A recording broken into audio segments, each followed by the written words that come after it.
Vaishnava Vrinda ki, Namacharya Shil Haridas Thakur ki, Grantaraj Srimad Bhāgavatam ki, Gaur Premanandi. All glories to you, Sema devotees. All glories to you, Sema devotees. All glories to you, Sema devotees. All glories to Sri Guru, Sri Gauranga, and Srila Prabhupada.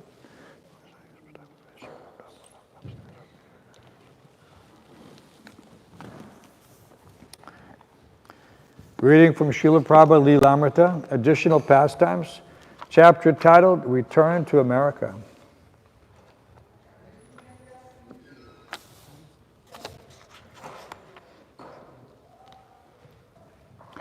When Prabhupada had first returned from India, he had criticized Mukunda for failing to obtain the permanent residency status for him. Mukunda had only been able to obtain a temporary visitor's visa.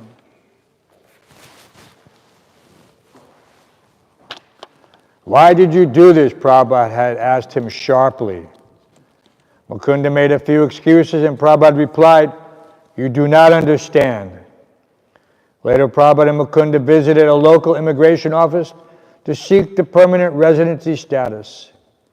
The official who met with them was a woman. In the course of the routine conversation, Prabhupada briefly mentioned the philosophy of Krishna consciousness. The woman remarked, "It must be very difficult to follow such a discipline in your life." Prabhupada replied, "No, it is not. It's just a question of remembering God." Then he gave her an example. Just as a woman goes to work and has to think of many different things, yet she never forgets to dress properly. So one has to think of God despite worldly duties. The woman immigration official could understand. During the conversation, a recent earthquake was mentioned, and the woman said that the building they were in was earthquake-proof. After the meeting, when Prabhupada was leaving, he said to Mukunda, "There is no such thing as earthquake-proof," and he laughed. Leelavati. He called me into his room.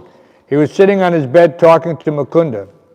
When I arrived, he stopped speaking with him and turned to me and said, "So how are you liking this Krishna consciousness?" And I said, "Oh, Swamiji, my life has changed completely." He bowed his head and said, "Thank you very much." He was very pleased. Then he continued his conversation with Mukunda. He was asking him, "So Mukunda, you have cast so many pairs of kartals from the ones I have brought, but I do not see any of the devotees with them." I chimed in and said, "Oh, Swamiji, that is because he is charging money." This was my conception of spiritual life. No eating, no money, nothing, everything neti. So Prabhupada said, "Oh, charging money is bad?" I was surprised. He said, "You must understand that anything that is used in Krishna service is not bad."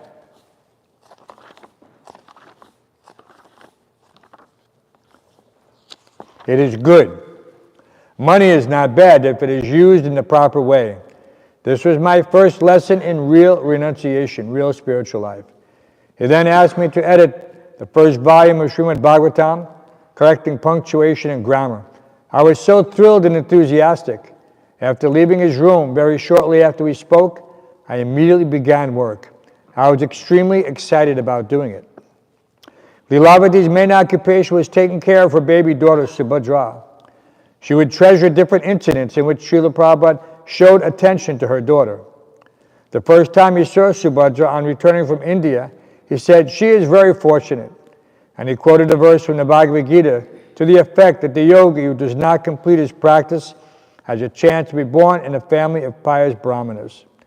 Another time, noticing that Subhadra was sleepy in his presence, Prabhupada remarked laughingly, "Yes, young children and old men must take a lot of rest." He also held the child several times and played with her. One time when speaking to a room full of people, Prabhupada suddenly told Leelavati that her daughter was very warm, that she should take off her sweater. He had been speaking on a philosophical topic and had interrupted himself. Others in the room were taken aback to see that Prabhupada was concerned about such a small child. When Prabhupada was leaving in the car to go to a speaking engagement, Leelavati handed him a garland of narcissus flowers. Through the window of the car, he lowered his head in a humble way and said, "Thank you very much." She then handed him 3 narcissus flowers that had not been used in the garland. He took them and said, "Oh, and this is from your daughter, Lilavati?" Lilavati laughed and said, "Yes, Swamiji." And he said, "Oh, very nice." Such thoughtful and clever remarks from Prabhupada about her daughter totally encouraged Lilavati's Krishna consciousness. Srila Prabhupada ki jai.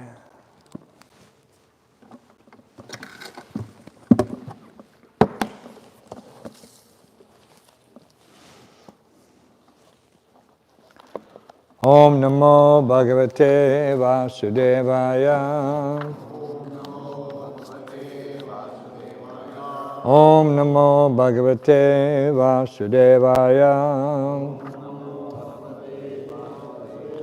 Om Namo Bhagavate Vasudevaya.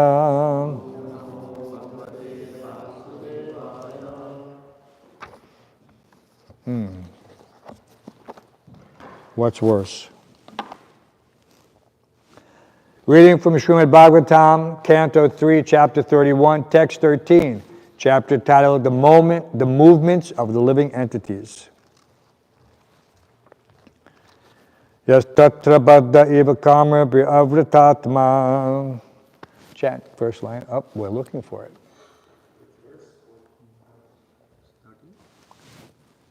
Verse 13.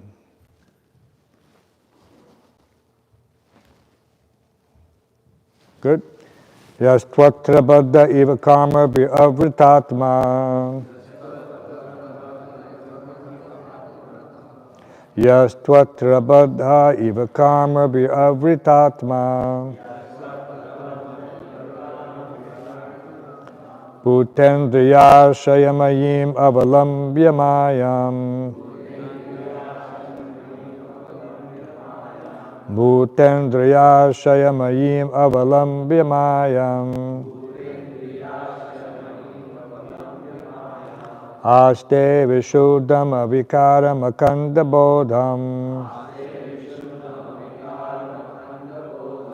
Atapyamana hridaye vasitang namami.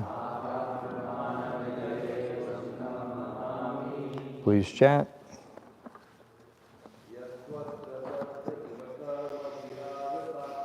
Yatvatra baddha eva karma avritatma.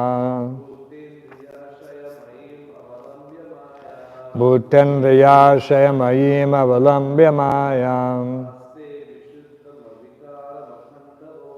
Aste vishuddham avikaram akanda bodham. Atapyamana hridaye vasitang namami.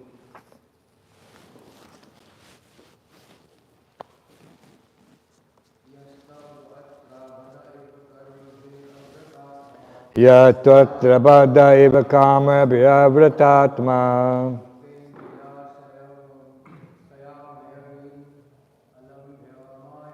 Bhutendriya shayamayim avalambya mayam. Ate vishuddham avikaram akanda bodham. Atapyamana hridaye vasitang namami. Yatvatra baddha eva karma avritatma. Bhutendriya shayamayim avalambya mayam. Te vishuddham avikaram akanda bodham. Atapyamana hridaye vasitang namami.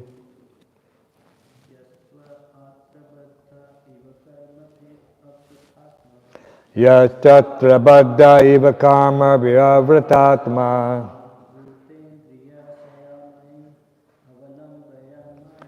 Bhutendriya shayamayim avalambya mayam. Aste vishuddham avikaram akanda bodham. Atapyamana hridaye vasitang namami. Ladies.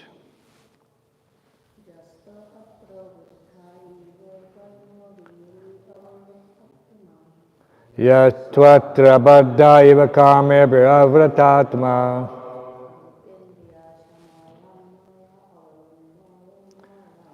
bhutendriya shayamayim avalambya mayam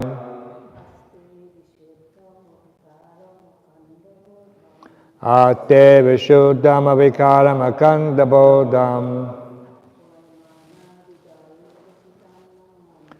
atapyamana hridaye vasitam namami.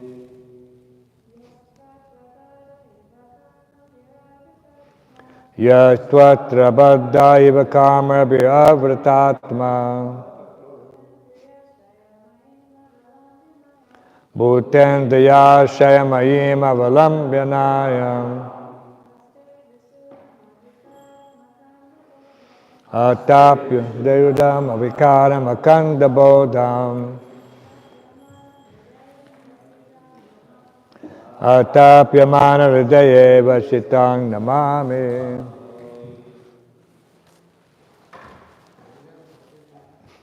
Anyone else?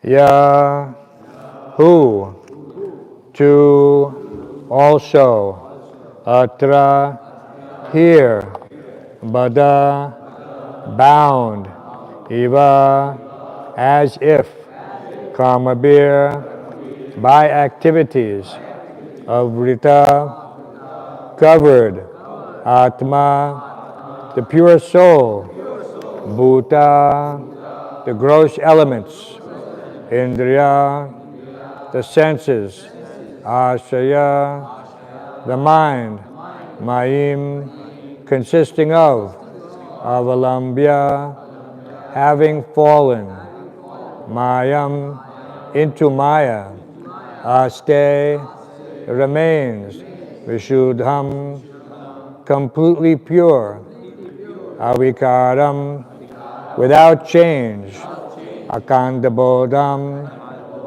possessed of unlimited knowledge, atapyamana, repentant, hridaye, in the heart, avisitam, residing, namami, I offer my respectful obeisances. Purport. Translation and purport by His Divine Grace A.C. Bhaktivedanta Swami Prabhupada. I, the pure soul, appearing now bound by my activities, am lying in the womb of my mother by the arrangement of Maya. I offer my respectful obeisances unto Him, who is also here with me, but who is unaffected and changeless. He is unlimited, but He is perceived in the repentant heart. To Him I offer my respectful obeisances. Please repeat. I, the pure soul, appearing now bound by my activities, am lying in the womb of my mother by the arrangement of Maya.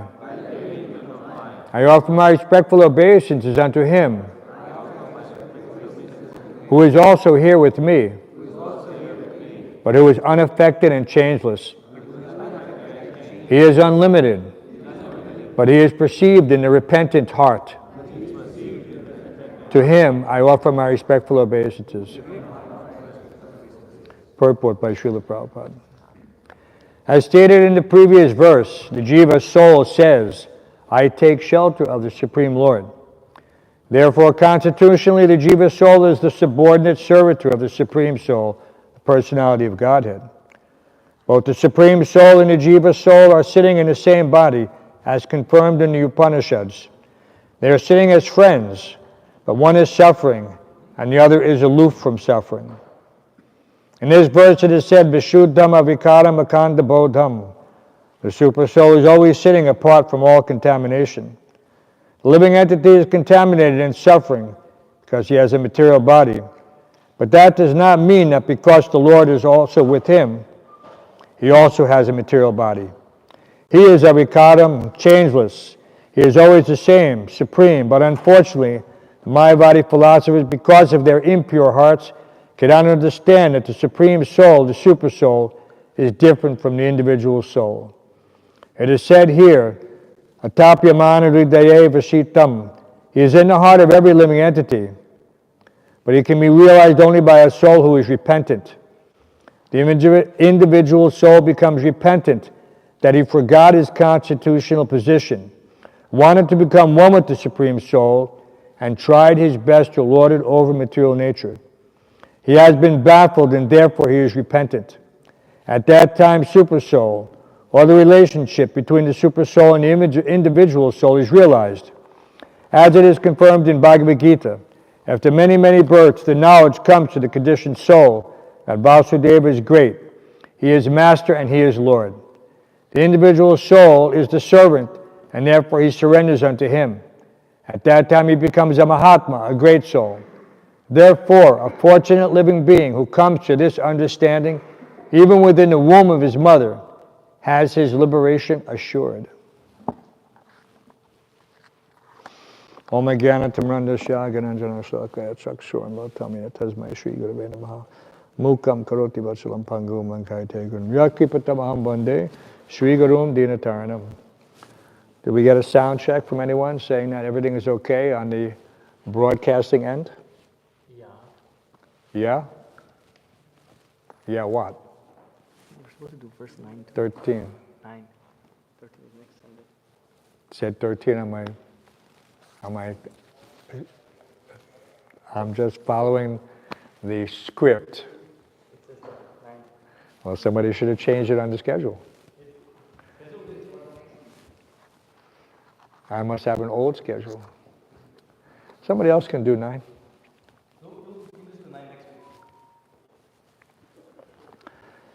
Anyway, this is a nice verse. It gives you a little insight into the suffering that the living entity is experiencing in the womb. Why? The thing about Bhāgavatam and Chaitanya Charitamrita, Prabhupada said, wherever you open it, it's sweet, just like a fruit. So it doesn't matter. Sometimes here, sometimes there. When Prabhupada was doing the pandals across Maidan in Bombay, Chutananda Prabhu used to tell me, because we had a lot of associations, he would comment how Prabhupada would quote some verse, and at the end of the verse he would say, Harinam eva kevalam. Didn't matter what verse it was. He could be quoting from Bhagavad Gita, Chaitanya Charitamrita, and he would chant half the verse and then he would say, Harinam eva kevalam. Because this is ultimately the conclusion. So the pure devotee has that license to make adjustments according to time and circumstances. And everyone appreciated it. Because you can understand that, of the 10,000 people who were sitting in that audience across Maidan, maybe one person knew the actual verse that Prabhupada was quoting. And so he would do that, and Chutananda said he did this continuously whenever there was large public gatherings, because he was trying to emphasize that the main point, if we want to take away anything from all of Prabhupada's lectures, is to get everyone who is listening, whether it was the LIC grounds in Delhi, or it was Cross Maidan, or it was wherever, is that Harinam eva kevalam, is that this is what you should take away and go back to your office. And these were very ecstatic gatherings. Everyone knows the LIC grounds in Old Delhi, outside the Red Fort. LIC is the insurance company. They have a big park, and people camp there, and people have programs there. So it's called LIC grounds, which is the insurance company, Life Insurance Corporation of India. They call it LIC grounds. So that's very nice to remember these pastimes of Srila Prabhupada. But more for us, in this case, we see that Prabhupada was taking an interest in Lilavati's baby, Subhadra. And because why? Because Vijjavinaya Sampanye Brahmagavani Hasani. That pure devotee, he sees the living entity, the super soul, in everyone's heart. And so even in a small child, he was trying to encourage Lilavati, just like Prabhupada said, if you want to be friendly with a gentleman, you pay attention to his dog. You say, oh, what a nice dog. You pet the dog, whatever. So in this way, he was encouraging Lilavati by showing attention to her daughter. The daughter doesn't know much of anything. She doesn't remember this. The memory of the living entity doesn't begin to formulate until probably the age of 4 or 5, unless there's some specific incident which creates an impression. But very few people can remember when they were 2 years old or 3 years old, even 4 or 5. When you go to school, you start to remember things. But in general, the living entity at 7 months, he's somehow awakened within the womb and realizes his suffering. Does anybody remember that? No, because by the force of birth, everything, the memory is erased. One's previous life. Because in the womb, what does it say? He remembers 100 of his past births. 100. And he recognizes that I've wasted so much time. And that adds, or how can you say, gives him the impetus to become repentant. That I don't want to have to take birth again. Of course, he recognizes I'm in the womb. I'm going to take birth. So what does he pray? He prays, don't let me forget you. That in the course of this traumatic discharge, that somehow or other, if I can just remember you. So he's praying, Prabhupada said, with folded hands. Sometimes you see the ultrasound and the child has folded hands, and they don't know what it is. They have no idea. They just think, oh, it's so cute. But the child is fully conscious at 7 months, and he's praying, please don't let me forget you.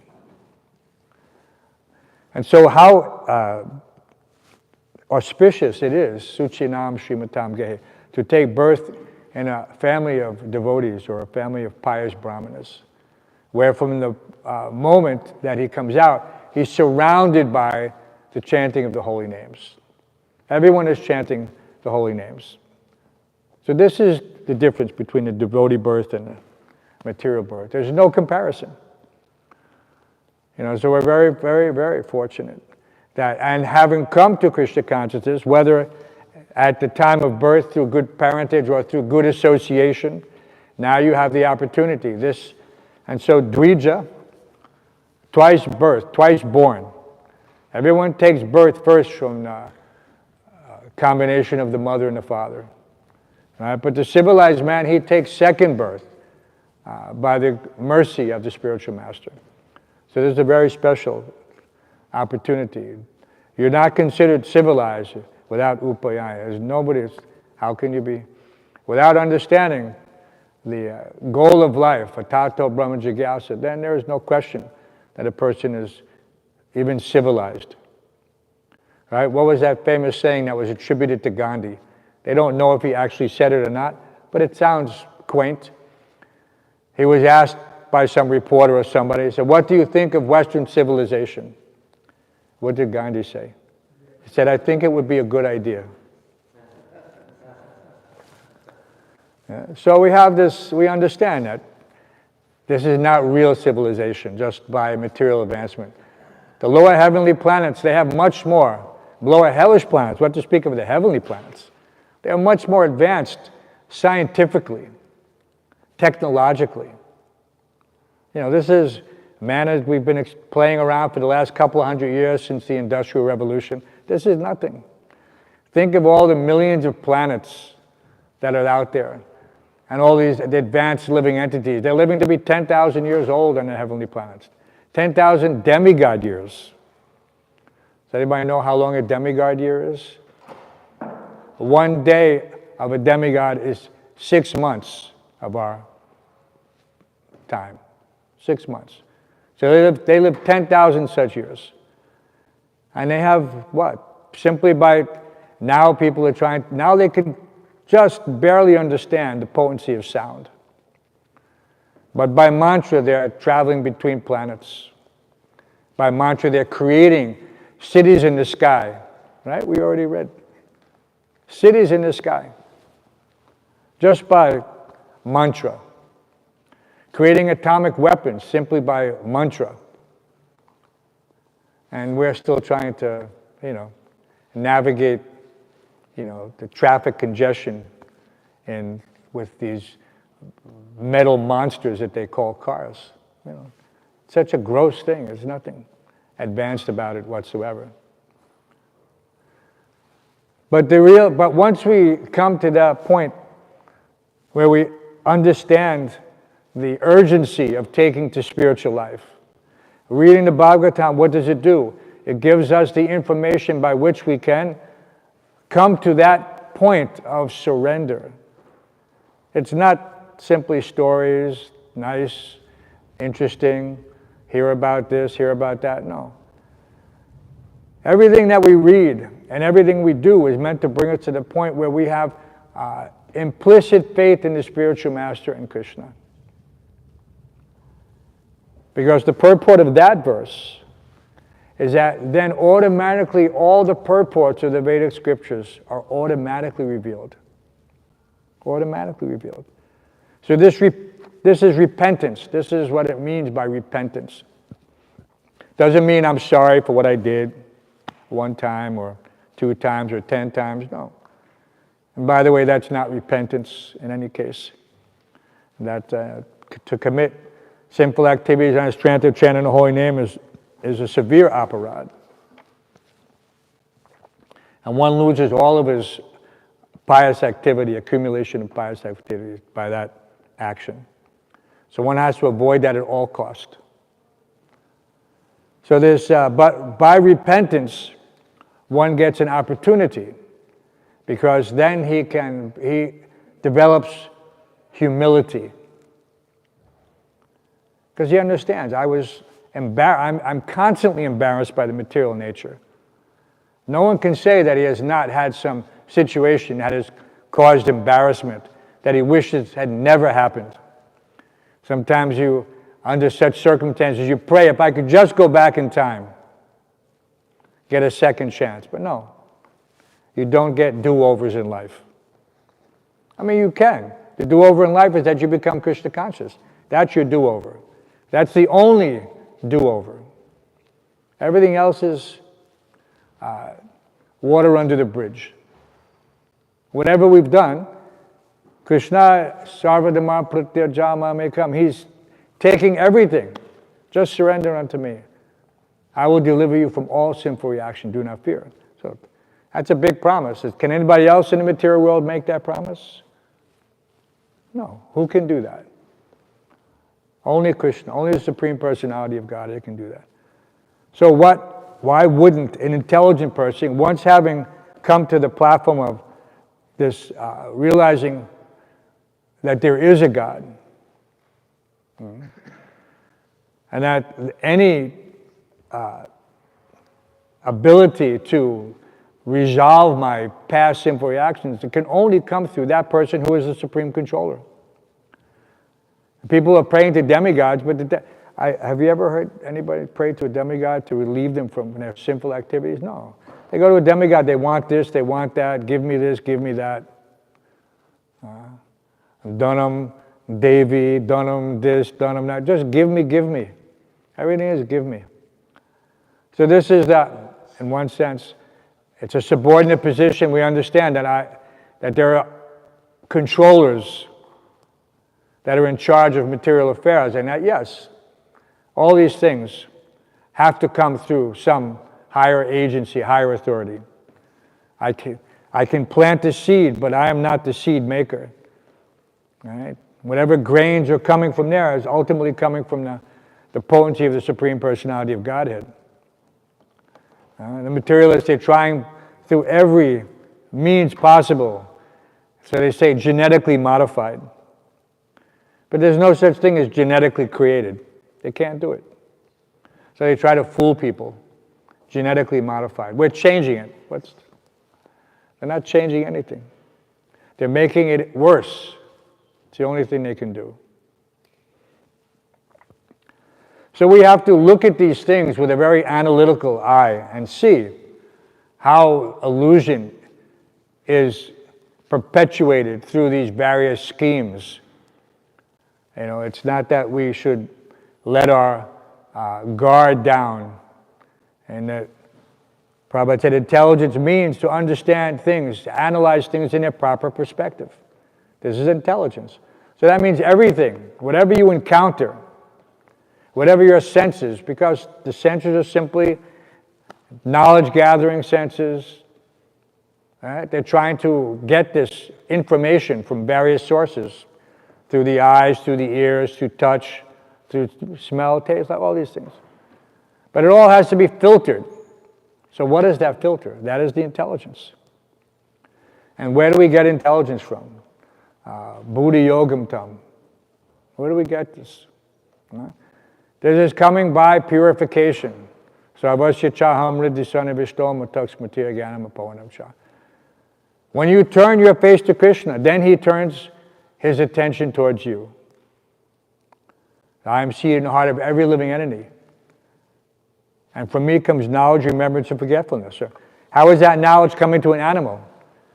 We see that an animal, you don't have to teach an animal how to lift up his leg to go urinate on a fire hydrant.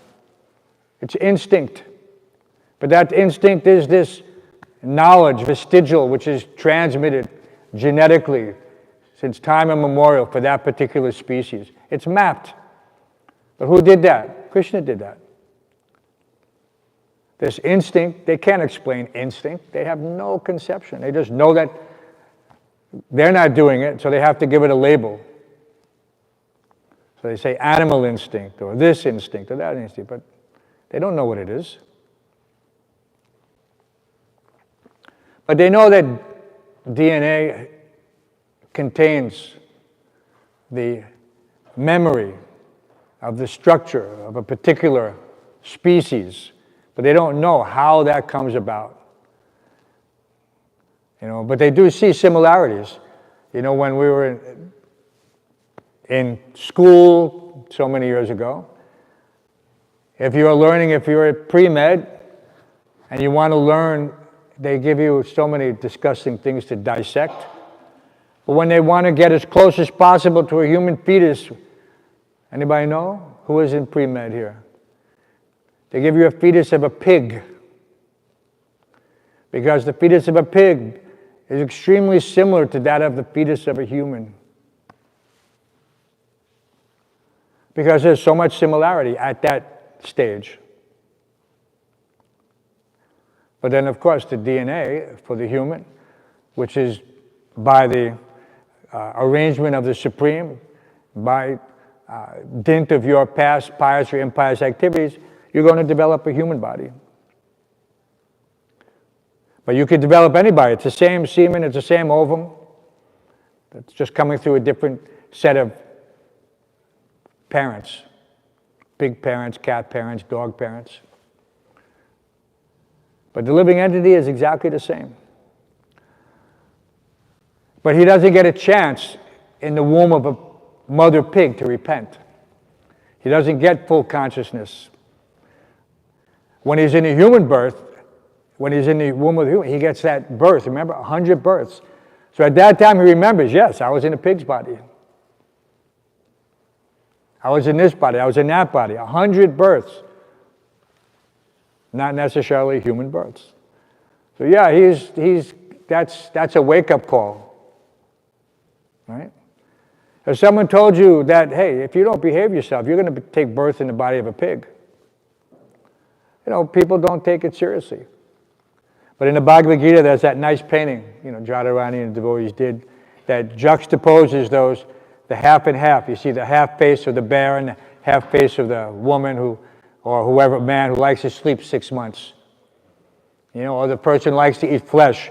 You see the guy munching on the bone or the whatever it was, and then there's the tiger. And so in this way, there's some understanding that, yes, I'm developing my next body right now. So if I'm developing the senses of an animal, then yes, I'm going to get the body of an animal. Karma daiva netrena. There's no question. Yam yam vapi smaran bhaivam. Everything is coming together. And the only time you have an opportunity to choose is in the human form of life. But if you're not careful and you're just indiscriminately acting, just trying to satisfy the senses, then yes, you will not get the human birth that you're enjoying right now, that you think is so nice. No, you will have to take birth in whatever Krishna wants to give you, whatever the material nature wants to give you, according to the senses that surround the subtle body. So this such a nice opportunity to hear authoritatively from the Srimad Bhāgavatam. No other, there's nothing else. Where can you read this information? Has anyone ever come across such detailed information? No. And yet people somehow or other cannot grasp. They read it and they understand that this detailed knowledge is factual. No one is making this up. Some sage in the forest 5,000 years ago is not sitting around thinking, what can I write that will impress people in the 21st century? No. He's writing the eternal truth, eternal knowledge, unchanging. And so therefore, the effect is the same for one who's intelligent. When he reads this knowledge, it has an effect. Just like when you take medicine, or a potent drug of any type, when you take it, it has an effect. So this knowledge is the ultimate medicine. And when you read it, it has an effect. If you're somewhat sentient, conscious. You know, a small child who reads it, who doesn't understand, just knows how to put the syllables together. No, he won't get the benefit. He'll get some benefit. Because the words themselves have their potency independent from your perception of them. Right? So just like fire. If you touch fire, it burns. It doesn't matter if you know about it or not know about it. It will burn. So these words are transcendental. And if someone reads them, if he doesn't understand them, he gets some benefit. Not full benefit, but benefit. So we have to try it to the best extent possible to purify ourselves so that this reading, we get the full benefit. We get the full benefit.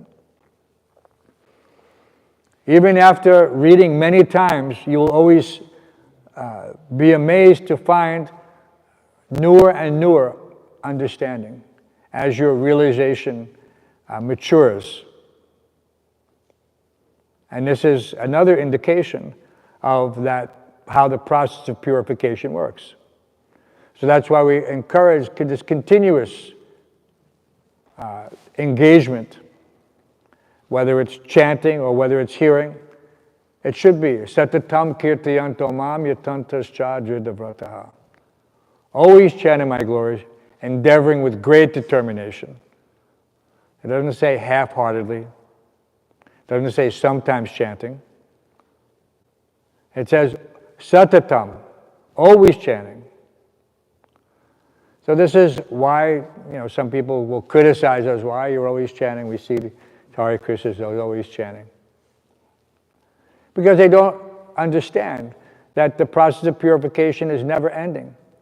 And it's just like if you want something more, then why not try to adjust your appreciation so that it's a never-ending journey. It doesn't stop just because I've chanted 16 rounds. No, you can chant 16, 32, 64, whatever you're capable of chanting. But it must be under the guidance of the pure devotee, not just self-imposed. Self-imposed is fine as long as everything is in line with the spiritual master's instructions. It is not we have to also, when we come to the spiritual master, tadvidi pranipatena pariprasthana sevaya upadekshanti te jnanam jnanena tapadasha. Doesn't say just what I want to do. It says no. Just try to learn the truth by approaching the spiritual master. Inquire submissively and render service unto him. So that service is according to the spiritual master's desire, not according to my desire. Spiritual master comes to you and he says, are you ready? He doesn't say, when do you want to do this? Do you have time now? Is it convenient for you? No. Tad vidgyanatam sagarum eva bigachet. This is an order. This is an order. So we have to, at least to that extent, appreciate that if we at all want to make any advancement in spiritual life, we have to take the order of the spiritual master as the life and soul. So that's the primary thing. Everything else will come. You know, you can, while we have these young bodies, we should maximize, what did we say? Utility is the principle. When you're an old man, you cannot do physical labor like you did when you were a young man. Many things you cannot do. Prabhupada said here, and that young babies and old men have to have extra sleep. Right? But while we're young, we should maximize. And someone is, oh, I'm just going to save my energy till I'm older. What is that? This is not our life. Our life is that, to the extent possible, we serve the spiritual master almost to an impossible degree. People don't understand how the devotees can work so hard. You know, we saw yesterday in the kitchen how many devotees were there preparing for the monthly festival. Is anybody tired after that? Is anybody feeling at all, I wasted my energy? That wasn't a good use of my energy? I won't do that next time. Next time I'll hide. They won't find me.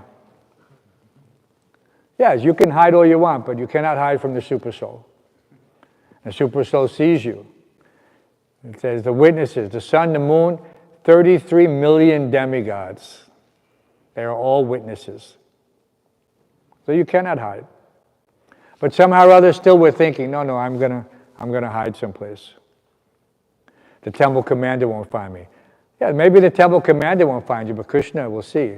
Oh, this person, what kind of mentality does he have? He's trying to get out of service. He's in the wrong place. So what happens then? Then gradually Maya infects him because he wants to forget Krishna. So Krishna says, he will make you forget that you can never remember. Yes. So who wants to be in that situation? No. So we have to first of all understand that the Supreme Personality of Godhead is our dearmost friend. But to maintain that friendship, one has to cultivate it. You cannot ignore it. You cannot just say, well, you know, I'm your friend today, but I'm not going to be your friend tomorrow. I got other things to do. No, it doesn't. Devotion life is a commitment.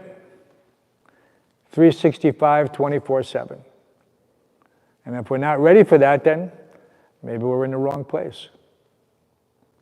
Of course, there are different ashrams, and Prabhupada gave consideration in that respect.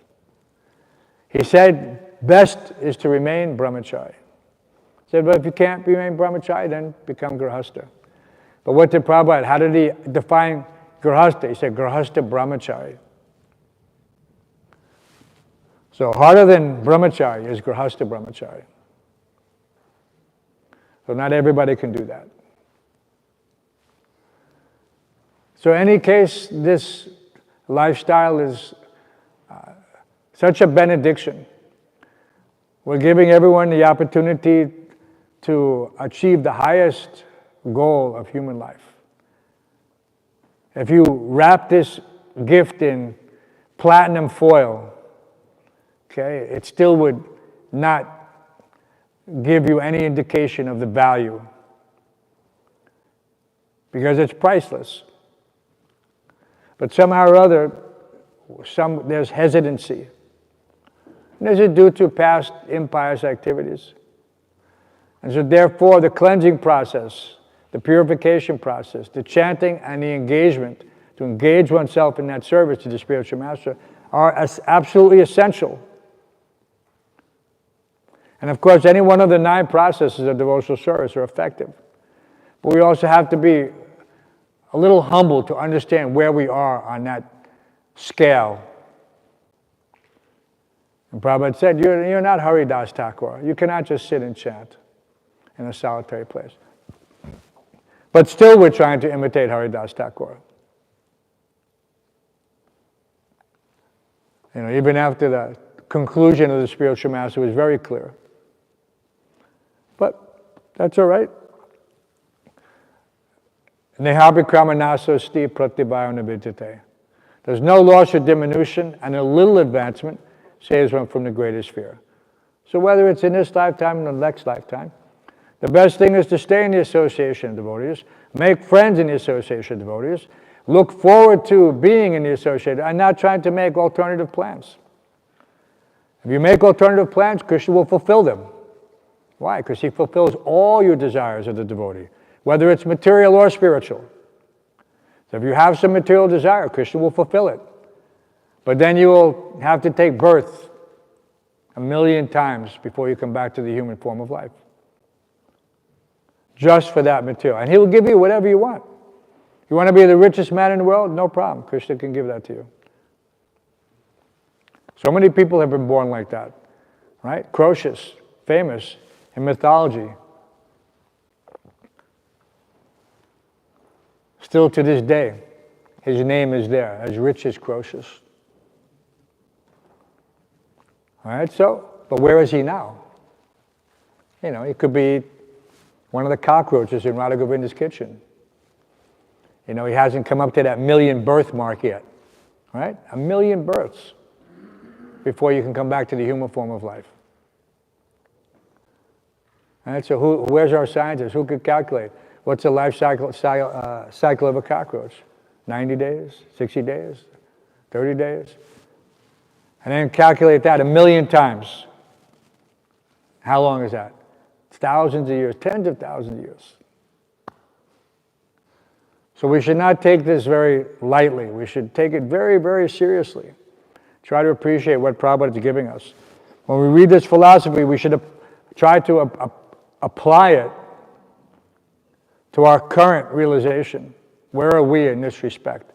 How does this verse relate to me? What can I take away from it? We should at least take away that I never want to take birth again in this material world, right? And go through this being bitten by worms and insects in the womb, hellish situation.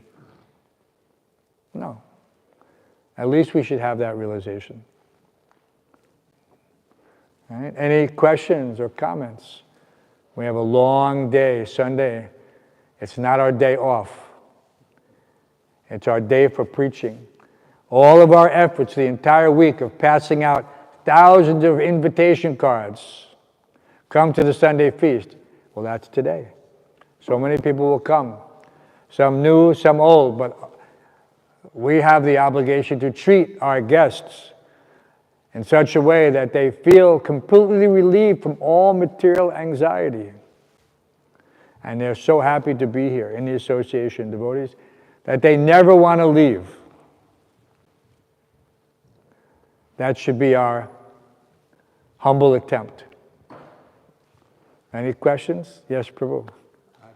But loud. You don't need that, just loud. He's there? Why? He wrote. I recognized him. I didn't see somebody else yet. Hare Krishna. Thank you so much for coming. I just have one doubt. We are made to forget because we change our bodies, right? But inside the womb of a mother, at 7th month, when we helplessly remember Lord, then why isn't it we are made to forget it as soon as we take birth? Because we are not basically changing the body during that stage. That's a good question. You might also think maybe if the birth is not traumatic, maybe if you do a C-section, instead of coming out through the natural way, maybe there's less trauma. But the fact is that at that moment of being brought into the material world, what happens is the physician picks up the baby and he smacks him. And what does he do? That's to get the lungs working.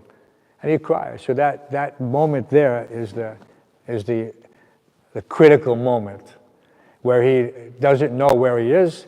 he basically gets this amnesia. And, but not everybody. Some people at a very early age, they remember their last birth, but not always their last. It could have been a birth, 20 births before. Reincarnation. They say, quote, reincarnation. There's no such thing, really. But that person is remembering a previous birth. Why not? It happens. But somehow or other, he's not remembering that, why he's taking that birth, how he came to be in that situation. So this, his memory of, if he had memory of God, it will only come at a later date. Suchinam Srimatam Ge, at whatever point he left off. He didn't leave off when he was 6 months old. He left off when he was 23 years old or 93 years old. So if he makes it to that point, then all of a sudden, he'll start to connect the dots. But you could connect early. That's why we see it so much. Young children who take birth in the movement, sometimes we see that they're very much tuned in. It's a very special birth. It's not an ordinary birth. So great facility. And that's why it's so important for the parents to take care of the children at that point, not to let them just be forgotten. Prabhupada said, whatever a child learns up to the age of 10, he remembers throughout his life. So these are, even the karmis know this, these are the formulative years. Right? So we have to take care that they're not learning some nonsense. So up to 10, they should be given all facility for Krishna consciousness. Like Prabhupada, we saw in his life, his father was giving him, deities to play with, teaching him about Rath Yatra, all these different things. Prabhupada was a great devotee of Lord Jagannath. Also, the Radha Govinda temple at the Mullaks. So we see we have both things here. We have Radha Govinda and we have Lord Jagannath. So these two things are very prominent in Prabhupada's life. And we have, and Prabhupada brought them here for a purpose in New York. So how dear he was. We had that he gave his deity's name, Radha Govinda, to our deities. He also gave that name to one other temple. Will anyone know? What other temple? Calcutta. At Albert Road, those deities are also Radha Govinda. Why? Because in Calcutta only, Prabhupada was worshiping those deities from his childhood. So very special. So we should try to always be thinking, how can I please Prabhupada? Either through the agency of my spiritual master, through my service, whatever. But ultimately it should be that he is the one who has given us this facility. By gathering around him so many sincere souls who are now taking up the difficult job to continue Krishna consciousness. It's not an easy thing. And so more and more effort will be required in the future. So at this time, we should try as much as possible to become serious and sincere. That's all that's required. Serious and sincere. Because that will carry you through whatever obstacles, challenges may appear on the horizon of your journey. All right? So that should translate into dedication and determination. These things are not just simply words. You have to internalize them. It has to be reflected in all of your actions.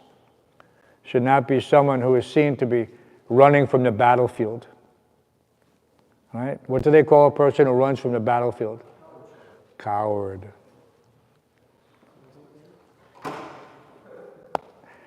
What does he call? What does Nitesh call? Rancho, yes. Well, that's the name of Krishna. But that was a pastime.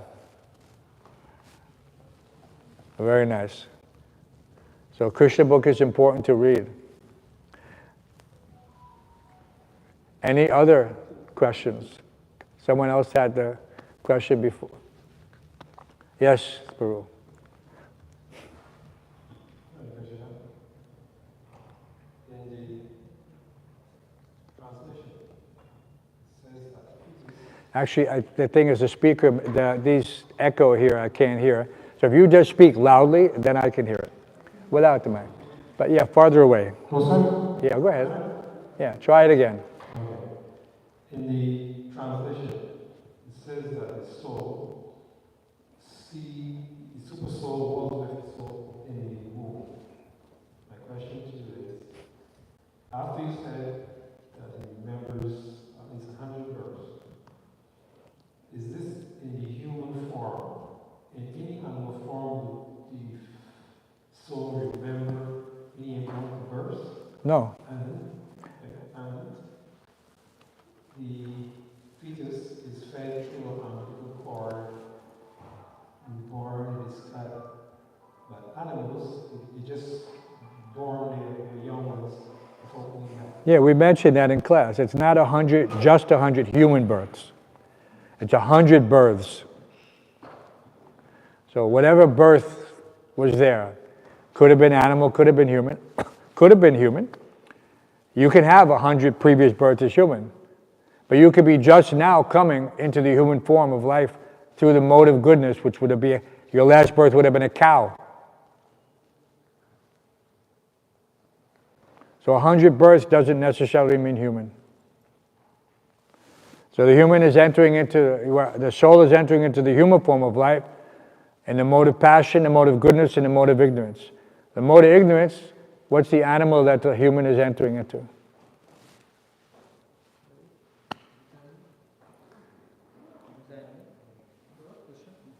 A little loudly. Huh? The question is that the human being, the soul enters the human form of life through three gunas. Goodness, passion, ignorance. So goodness, we already said, is a cow. Is a what? Not a fox, no. Passion is tiger. And what's ignorance? The simian. What's a simian? Monkey. Thank you, Subhadra. So those are the three. So, there's you don't want to, if you take birth in the mode of ignorance, your chances of spiritual life are very low. Of course, Darwin is thinking we're all evolved from apes, right? And so in that sense, we're all coming from the mode of ignorance. And that's also confirmed in the Shastra. It says, Kalo Sudra Sambhava. In Kali Yuga, everyone is born a Sudra, lowest class of man. Everyone is born a Sudra. So there's no distinction. So-called high birth, low birth, everyone is born a Sudra. And you get an opportunity to develop the qualities of a human being, through good education, whatever, right? Because even Prabhupada was in a conversation with someone in Bombay, and he was using the devotees as an example. He says, these people are all coming from the Western countries. What are they? They're Malechas. He says, but now they're better than Brahmanas. Now they're better than Brahmanas because they've accepted the purificatory process. Better than Brahmanas. So we're happy to be Prabhupada's Malechas. We don't mind. He also called us dancing white elephants. And so all these things are there. And the spiritual master has the ability to take a person, even a dog eater, and elevate him to the platform of a Vaishnava. But it's only possible through the process that the real understanding of the purports of the Vedic scriptures. People who read them superficially cannot appreciate that. Therefore, we see that in places like in Puri or in Varanasi, you're not allowed, if you're in a Western body, to go into the temples there. Yeah? Because they think that you're the body. Even they say, no, you're not the body, but you're not in the right body. Who else said that? Dhruva Maharaja's stepmother. Right? She said, you cannot sit on the lap of the king because you did not take birth from my womb. So she was discriminating based on the body. But he showed them all. He got a kingdom greater than his grandfather. Who is Dhruva Maharaj's grandfather? Who? Lord Brahma, technically.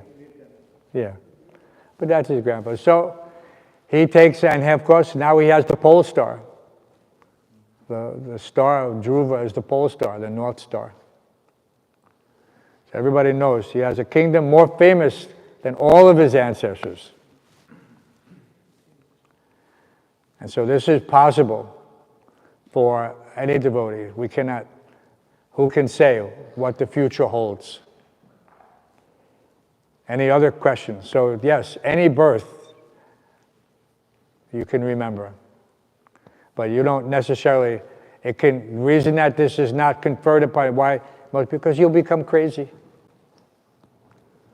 If you think about the things you did when you were a pig or a hog or whatever, you'll go crazy. Why so many mad people? Maybe that's what they're remembering. Who knows? Any other questions? Oh, Dr. Phil has a question.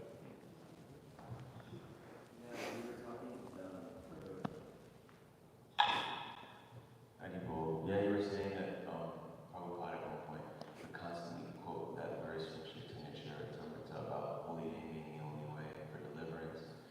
But I find more interest in other things. I'll get more interest in association and reading, but chanting still feels like it's something to be done, prioritized in the morning, and then in the afternoon, once it's done, it falls in the back versus like Yukuli Kishore and others, whenever there's a free moment, they're chanting. So how does that appreciation for it start to arise? That's a good question. Someone asked, what does chanting Hare Krishna do? Prabhupada said, it produces more chanting. But more chanting is also, because there's the 9 processes are there, so serving is also, they're not, it doesn't say that this is better, this is, there's one that's first, there's one that's second. But by definition, spiritual means absolute in its nature. Nama Chintamani Krishna Chaitanya Rasa Vigraha. So all these things. So if one is chanting sincerely, what is he chanting? My dear Lord, my dear energy Lord, please engage me in your service. So this is the logical extension of our chanting. If the logical extension of the chanting, yes, I mean that chanting can be a service. I could say your service is to chant 24 hours a day in the temple. That's your service. But how many people can chant 24 hours a day in the temple? No, nobody. Not possible. Because we're not on that platform. So the spiritual master gives us the perfect combination. That the chanting of your rounds and then engaging in the service. One is complementary to the other. They're not opposites. They're complementary. But some people don't get that for whatever reason. That the service to the spiritual master is none different than your chanting. Technically, your chanting is to bring you to that point of surrendering through purification.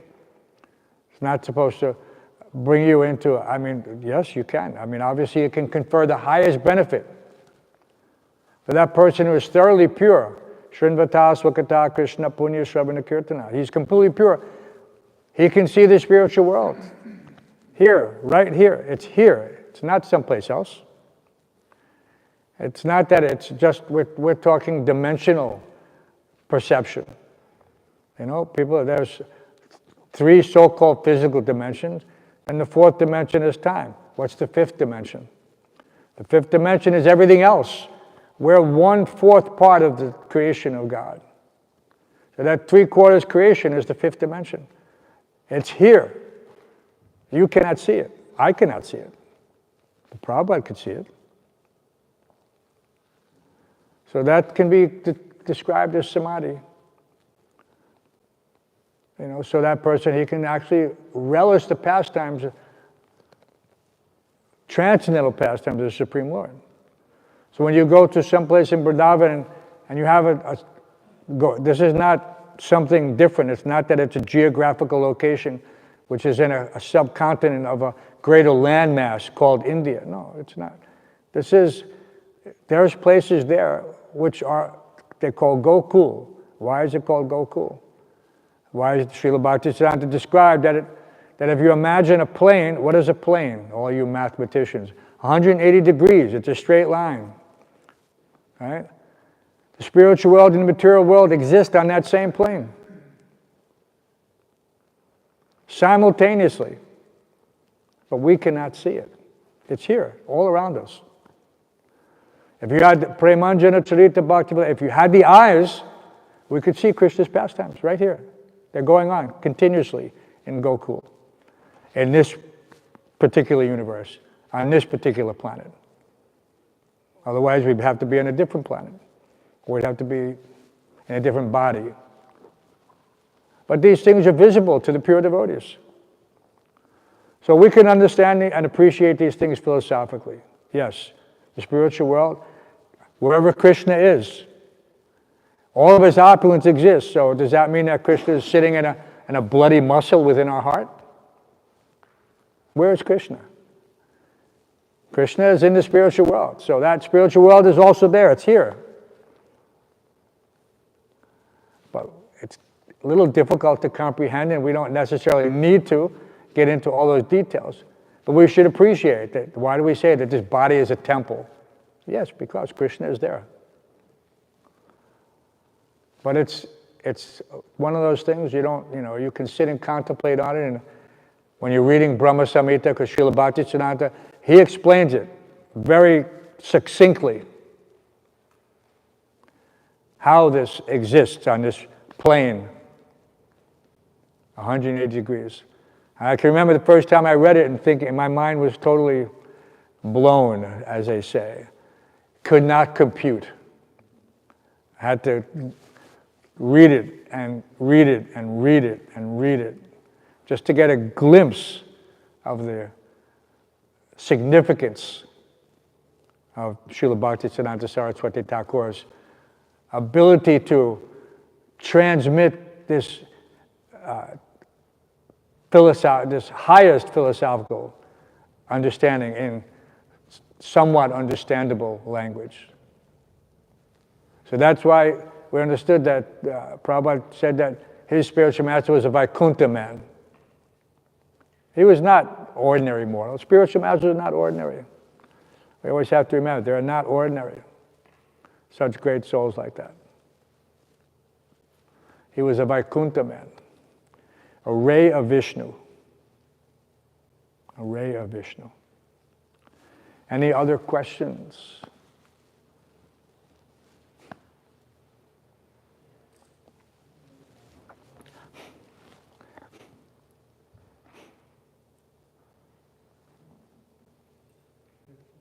Loud.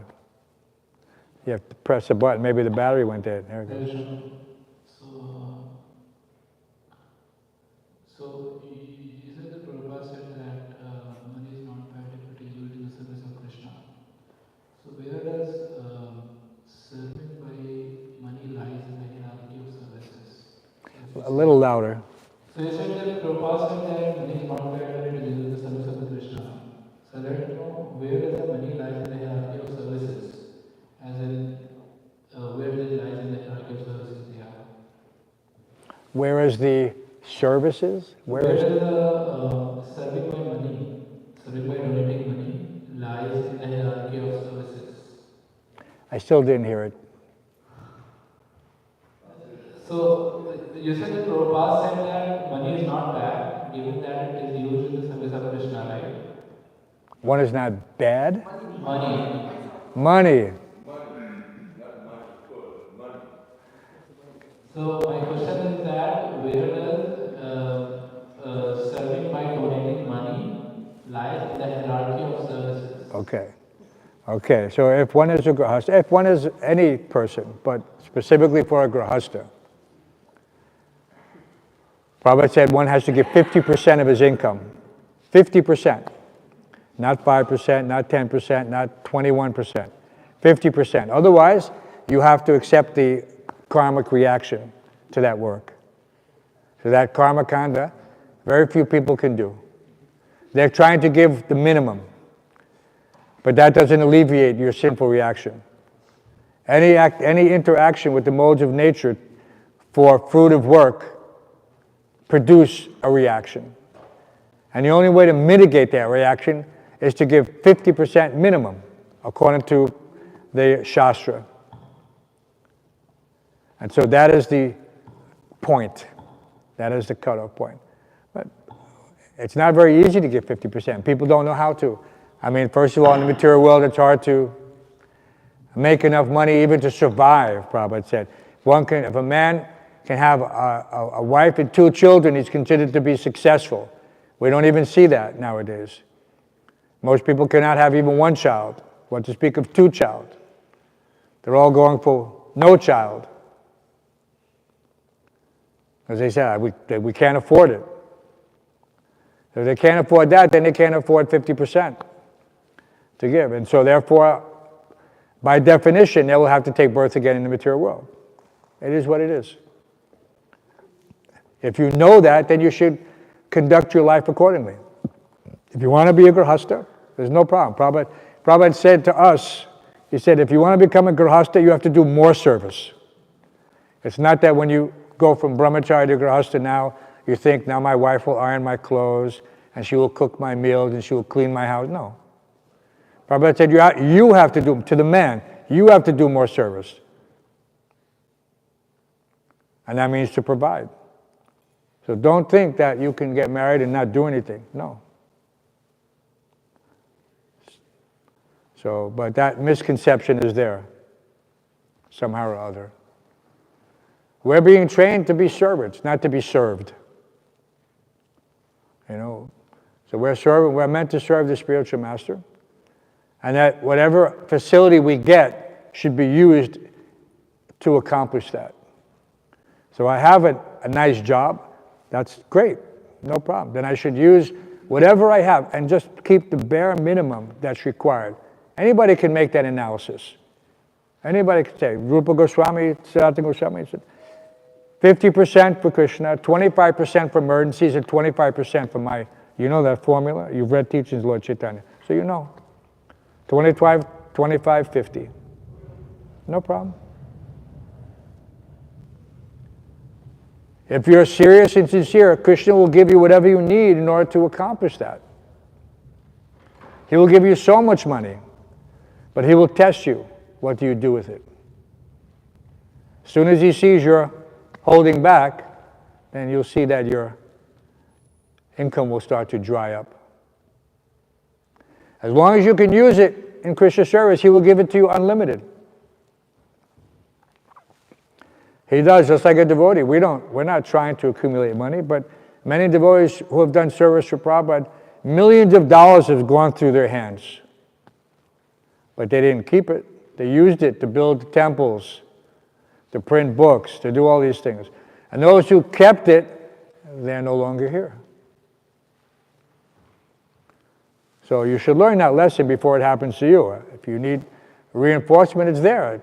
It's so many pastimes. You see so many devotees have come and gone. It's okay. Nihapa krama nasasti. They'll pick up in another lifetime. There's no loss. But they won't complete the process in this lifetime. Unfortunately. So become fortunate by staying in the association of devotees, by staying in the association of people who reinforce your devotional enthusiasm and conviction. Right? What is that verse? Utsaha nishya daya tat tat karma pravatana. What's the translation? Enthusiasm, confidence, patience, firm conviction. So those things have to be there. Enthusiasm, patience, firm conviction. First 3 ingredients. You should analyze, do you have those? You know, or are you just barely pulling yourself out of bed at 4:29 in the morning, Mangalartiks in 1 minute. And you procrastinated for 45 minutes hitting the snooze button. Right? So where's the enthusiasm? The first enthusiasm is to get up. Utto. Get up and what? Chant the name of the deity and the spiritual master. Jai Radha Govinda, Jai Srila Prabhupada. Because that's how we're instructed. Through Prabhupada's purports, through the nectar. One rises, he immediately takes the name of the deity. Immediately. And pays his obeisances to the spiritual master. When you fall out of bed, you're already close to the floor, so you pay your obeisances. That's what you're meant to do. If you get, who wakes up and doesn't pay his obeisances? Is everybody doing that? Is your mentor telling you? As soon as you wake up, you pay your obeisances. And we acknowledge, I'm alive by the grace of God. Let me give my prayers to the spiritual master in gratitude and commitment. So, this is brahmachari life. Not a moment wasted. Even getting up, you pay your obeisances. And going to bed. And everyone pays the obeisances before going to bed? If not, then you should begin today. Even the karmis know they kneel down in prayer before they take rest. It's not the same prayer as we do. What do they say? What do the karmis teach their children? Even as soon as they can speak, they say, now I lay me down to rest. I pray the Lord. What does that say? I used to know it. I pray the Lord Anyway, we learned that, basically. But that was when I was a young Christian boy.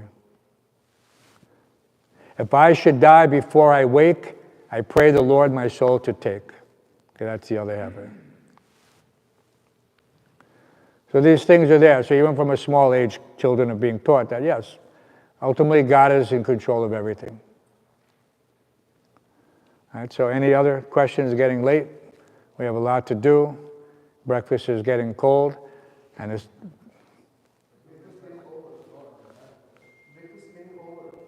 Breakfast is over? It's Ekadasi. Nobody wants to go and take the nice quinoa? All right. Srimad Bhāgavatam ki, Srila Prabhupada ki, Sri Sri Radha Govinda Dev ki.